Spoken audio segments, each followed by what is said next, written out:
Daggy Dogfoot is about to make a second new friend. Remember, his first new friend was the Muscovy duck who taught him how to swim. Now comes chapter 10, called Isaac. A mile upstream was a mill, the very mill that ground the barley meal for the pigs, and beside it was a great pond that gave the water power to drive the mill wheel. It was from this pond, some nights before, that the thin, hard cry had reached Felicity's ears as she dropped off to sleep. The animal that had made the cry was a big otter, in the best of health and the worst of tempers. And the reason for this anger had been his lack of success in realizing a long-held ambition.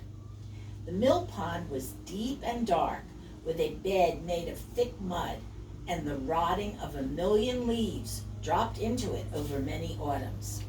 Big fish lived in it, carp and pike, and some of these last there was one absolute monster, so Otter Stories had it, a pike fish half as long as a man, as fierce as a wolf, and twice as cunning.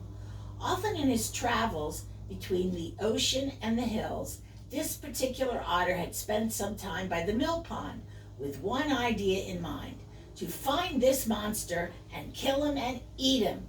And on that particular night, he had come close to doing it. Searching the deepest, darkest corner of the thickest tangle of weeds, the otter had suddenly seen, motionless beneath him, a long shape with narrow wolf jaws and cold, hard eyes, a shape even longer than himself, and he was 30 inches long from the end of his nose to the tip of his tail. Quick as he was, the long shape was quicker, leaving behind it a swirling fog of rotten leaves and a cloud of soupy water and strings of gas bubbles, and an angry otter. "Isaac!" the otter had cried in his fury as he hauled himself out of the black oak sluice gates, all slimy with moss. "Isaac!" The otter spent several days by the mill pond, enjoying some easy fishing, but without further sight of the monster pike fish. And then on the day after Daggy and Felicity had had their race, he decided to move on downstream. He slipped down with the last of the night, past the farm buildings, under Felicity asleep on her tree branch, past the finishing line of the race, and into the area that led to the pool beneath the high bank.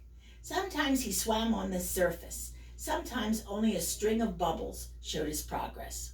But suddenly he saw something that not only made him lift his round head right up out of the water, but actually land and stand up in the grass on his hind legs, peering and sniffing and moving his head from side to side as though he simply could not believe his eyes.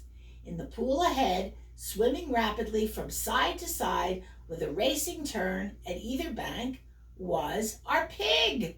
It wasn't a very big pig by the look of it, no longer than the otter's body without its tail, but it was undoubtedly a white pig with black spots, and it was undoubtedly swimming. Now, otters have a tremendous, if rather twisted, sense of humor, and they love jokes, especially bad jokes. One of the jokes that this otter enjoyed very much was giving people sudden, awful frights. As everyone knows, a good way to give someone a sudden, awful fright is to appear from nowhere when you're least expected, and better still, to make a fearful noise at the same time. A big grin came over the otter's face, and he dropped down and slid into and under the water.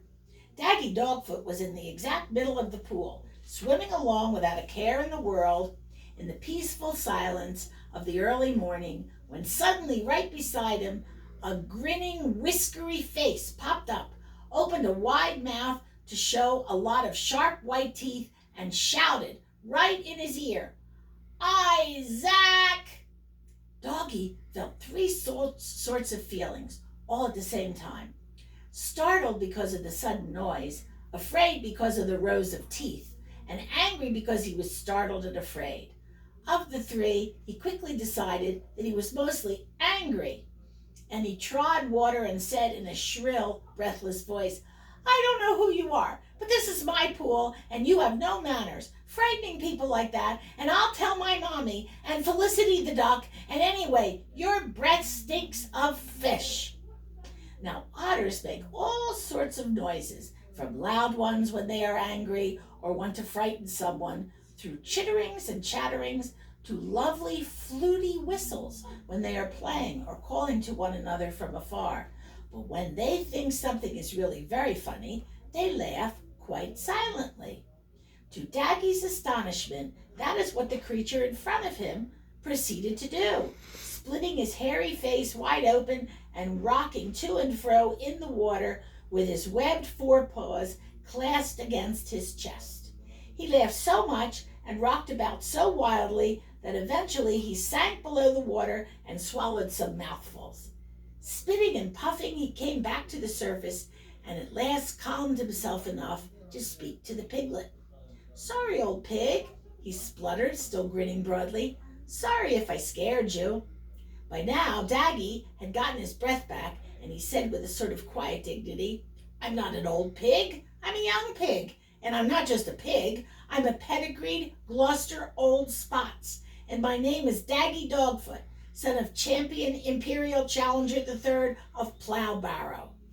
The otter's mouth fell wider and wider open during this recital, but whether in astonishment or in preparation for another round of silent laughter, Daggy never knew, for at that instant there was a whistle of wings, and Felicity the duck splashed down between them. She had been so busy with Daggy's swimming training that she had quite forgotten to mention the subject of otters to him, as she had realized with horror when this one shout had awakened her. Now she faced the danger bravely, determined to protect her little friend. There was a moment's pause, and then all three animals spoke at the same time. "Are you all right, Daggy?" said Felicity. "Who in the water is he?" said Daggy. And "Hello, old duck," said the otter, and dived beneath the surface. As the friends swam rather rapidly to the Rest Haven bank, they answered each other's questions. "Yes, I'm all right," said Daggy. "Why shouldn't I be?"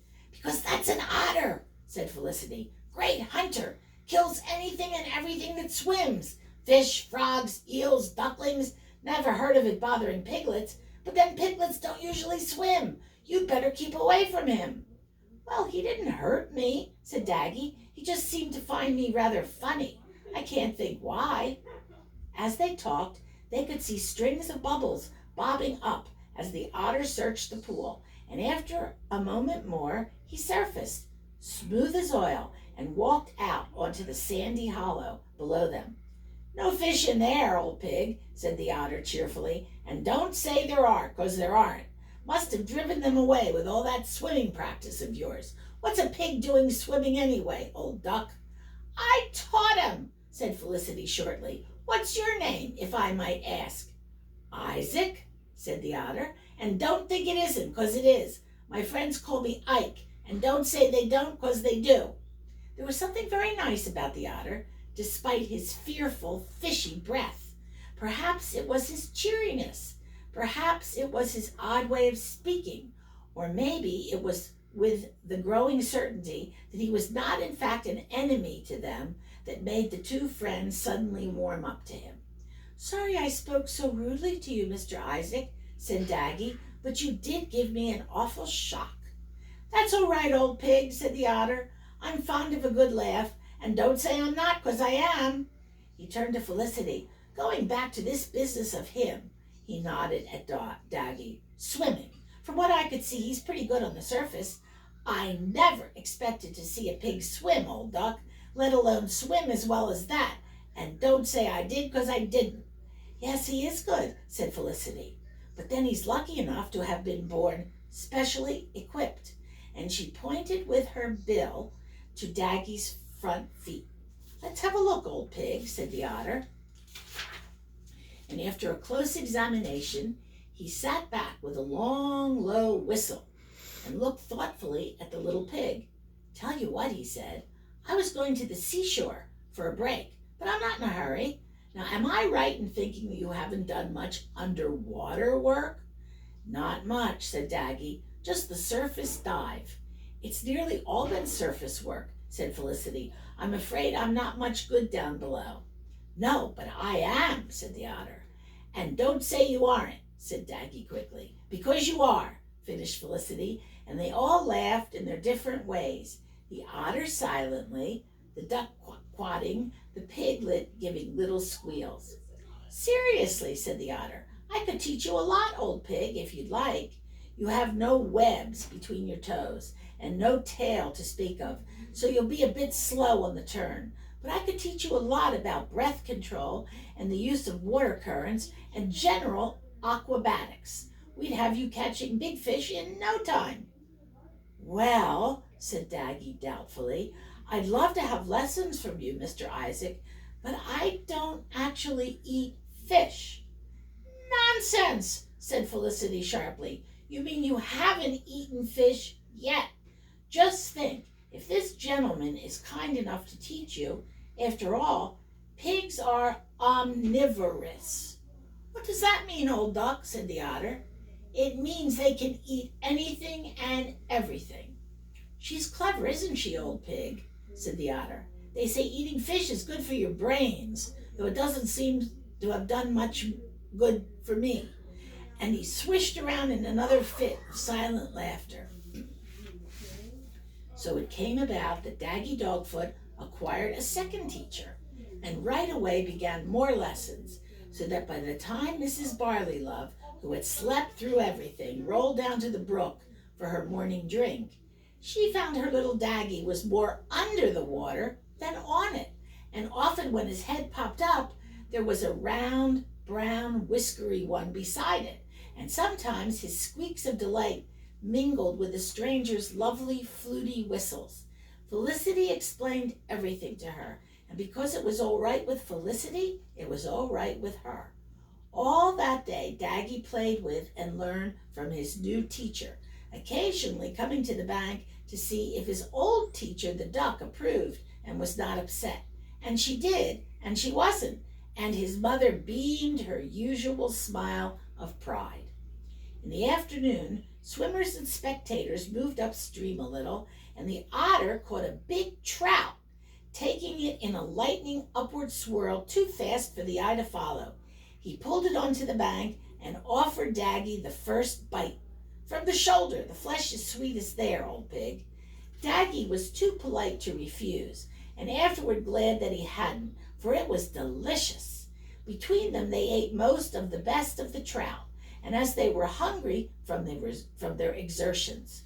When they had returned to the brook, Mrs. Barleylove ate the rest, head, tail, bones, and all, till not a scale of the fish was left. When the light began to fade, the otter said he must be going. See you tomorrow, old pig, he said. You're learning fast. Oh, I really enjoyed that, said Daggy. The underwater training and the trout, and of course meeting you. Thank you so much, Mr. Isaac.